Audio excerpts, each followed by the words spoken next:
MPA and RPA. If you guys know about RPA, those foods are not approved. They're like the opposite. Anyway, moving on. The subject of today is another common email I get, but it's more so not a question, it's just feedback that I see, and here it is. Here's the quote that I usually hear. One thing, I can't see my mirror and I want to change lanes. Thank you. Okay. She's going to change lanes here. Okay. What I usually get for our feedback, people say, oh man, my last show I looked so good 3 days out, and then I looked great the day after whenever I ate a bunch of junk food, and I just pigged out on pizza, and veins were everywhere, and I was so dry and crazy. If only I timed it like that, I would have won. I got third place, but I surely would have gotten first had I looked like the day after finally eating so much junk. I was so depleted. So I usually see this, and I ask for pictures, and 9 times out of 10, I'm going to get a picture in the bathroom where it's very hot and warm, and there's veins all over their quads and some ab veins, and they look really good in that lighting. To them, I mean, they look freaking awesome. Their cortisol's lowered, they're stress-free, they're in the bathroom, probably having a bowel movement, relaxed, and they're taking some pictures. However, like a lot of times, if they truly do look better the next day from eating that, what they did is just they did everything wrong towards the last week, as far as tapering water, adding sodium, then cutting it, carb loading while they're doing the water taper. They're doing everything wrong for the body systems, okay? So yeah, they actually probably might legitimately look better after replenishing all that craziness that they did the week prior, okay?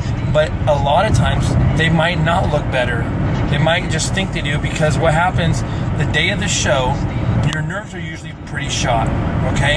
And for whatever reason, a lot of people don't look as good with tanner on. I see a lot of people looking a little bit more grainy, more detailed.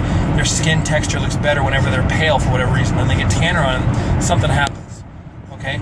Now, if you were to put that veiny body that's in the bathroom and their own comfort zone under the stage lights, they could very well look watered out, no separation, full, yes, but very watery. But in your comfort of your own hotel or home the day after, you look pretty good by yourself, okay?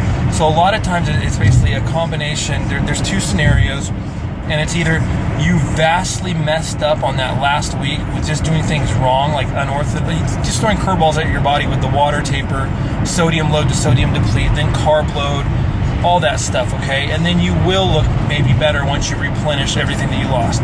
But then the other scenario really is you probably don't look better the day after. And then if you were to try to duplicate what you did that night with all the junk food, you'd probably look like a watery mess on stage. And you wouldn't have that crazy vascularity because the cold floor, the wood stage, your feet, your nerves, the veins would disappear. You'd be vasoconstricted. You wouldn't have that bathroom warmth comfort. So a lot of people will be like, well, can you implement that type of, loading protocol for my load? Because I look so great after pizza and burgers and beer and all that stuff. But the truth is, guys, like I said, it's usually one of those 2 scenarios. Either you really messed up the last week, which is totally fixable. Okay, you just got to know how the body works and know not to mess with sodium too much, mess with water too much, not overdo a diuretic. Or you got to realize that, chances are you're actually pretty watery. But what happens is you spill over, and then basically the spillover goes in the interstitial space, and you're super vascular.